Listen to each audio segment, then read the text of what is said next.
ꯀꯩꯗꯧꯔꯒꯦ ꯈꯨꯐꯖꯁꯤꯗꯤ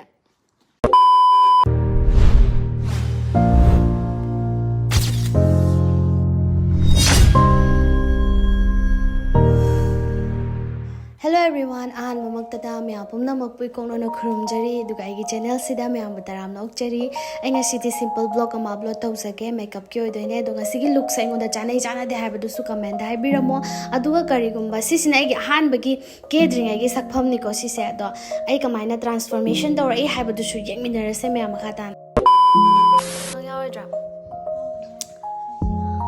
angang game sana kano maningda ai angang broker haibadeba Hi guys, welcome back to my channel.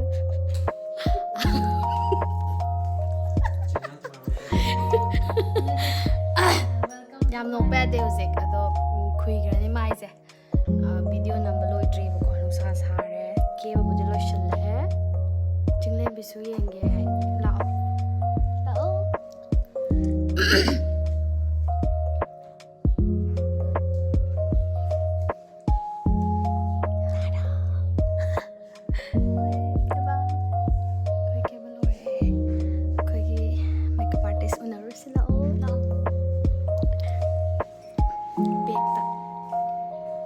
Finally, aigi final looks se sida leijare masayam nale makeup se aine yam pamjaba makeup habadu oire aduga ai ngonda su yam channel zare bako makeup se kaidawrage khufaja sidia Edi am ngauzaba makeup habadu oire asengba aduga ai makeup artist ki page sing do ai nakanda thokan jaramge adu mayam na dum sumaina ki henning ba yaurgadi adu makhoida contact tawbagi khudong chaba adu pizage aduga offer su lakani ko mayam akhoida contact tawna henna khudong chaba leinabagi ai nakanda page adu hapjaramabani mayam check tawsan biro full video di mayam na ubiramagani na khalle adu ai samlapasum blog se da ai haijaramge ngasigi costume se sponsor tawbirakpana pari kaithel amadi heloi kaithel na tawbirak aduga jewelry habidi sanalikol na kolu liklamna tawbirakpani ado ngasigi aigi video se phaja haliba adedi phajana mapung phana nambiriba aigi ibung da ember na yam phajana nambikhre na chalna haijabada harau harau ya birakhibagi thagachari ibung blog ti dam tabe ate mane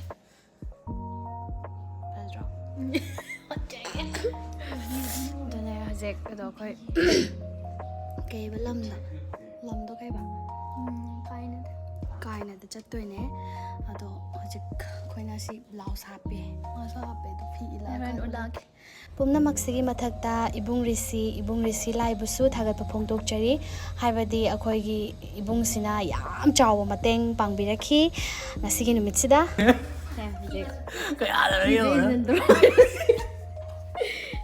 daro ilobase theka da mi ko de illadi kon bete thepudi hairoi kok Nate pasada ilo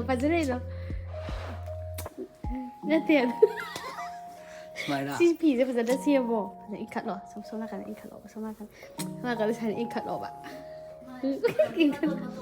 si nda chak re Karazio lo Haro ba asi dio de hayo karib tau rồi haro yam thara ha nok ning bai nok bai ikai budi leite haina da bewan da sak loi si hayo di da sak loi ra kuda la ga la yam la ya sai la ga na chu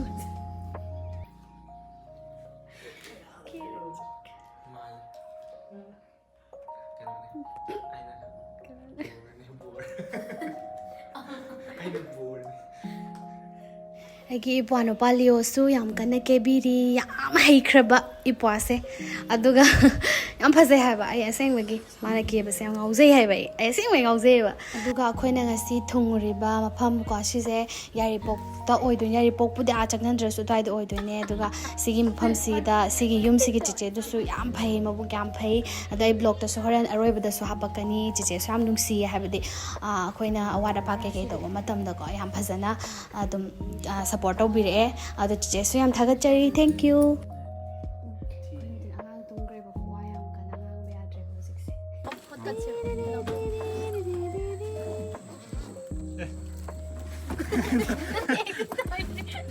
Hi folks.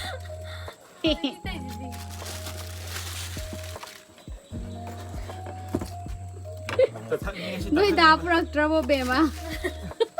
Bema. Mai mình thấy cái bema có gì không? Sikora.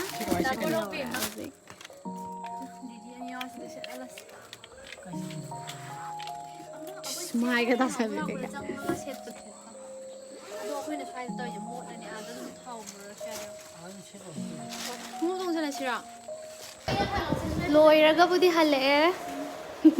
Mấy cái thằng Si back te ulake. Neri. Koi nambam dugi video di na ta BTS hai sa ta jam khunu si jam. As hai jam. Cái bài mình đã thâu cha lỡ xí bùa à thâu cha lỡ xí bùa à đông đông xí khôi chế này cái đó đi cái đó À, tôi đi pulang thăm mà đi. Không cái nó đéo ấy. Còn nó nghĩ chỉ là nghĩ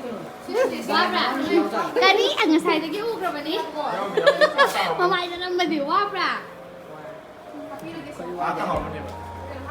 em sao ha music chất khi mà cái này thôi rồi chị em xem được